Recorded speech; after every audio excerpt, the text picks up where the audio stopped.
ඔන්න ඉතින් අද අපි ඔයාලට full brand new Ryzen PC set එකක් කරන් ආවා. වන ජීවිතේ වාරුවක් උඹ ගඟක් නම් මම උන පාරුවක් අපේ බෙම දන්නේ අපි විතරයි අවසානේදී නැති උන දෙන්නගේ යාලුකම් උඹේ බොරු අහලම මට මාරපන් තව හිත හොඳටම පාරපන් මේ PC build එකට යන්නේ Ryzen 5 5500 processor එක. ඒ 520 MSI brand එකේ motherboard එක. ඒ වගේම මේකට 360mm liquid cooler එකක් ඇඩ් වෙලා තිනවා. ඒ වගේම මේකේ XPG brand එකෙන් 16GB brand new 3200Hz එන RAM එකක් තමයි මේක use වෙන්නේ. එතකොට මේකේ storage එක විදිහට 1TB NVMe එකක් use වෙනවා. ඒ වගේම මේකේ power supply එක විදිහට Antec brand එකෙන් G650 80+ power supply එකක් තමයි ඇඩ් වෙලා තින්නේ. එතකොට මේකේ casing එක විදිහට use වෙන්නේ Antec brand එකේ casing එක. Antec brand එකේ C3 ARGB casing එක තමයි මේකට ඇඩ් වෙලා තියෙන්නේ.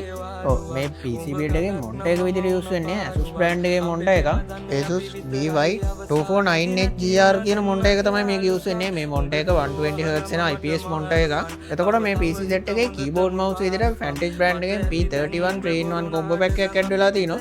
ඒ වගේම මේ PC build එකේ VG card එක විදිහට brand new RTX 5060 8GB VG card එකක් තමයි ඇඩ් වෙලා තියෙන්නේ. ඉතින් මේ වගේ full brand new සුපිරි PC build එකක් කරගන්න ඕන නම් අදම අපිට කතා කරන්න අපි VN Computers හොරණ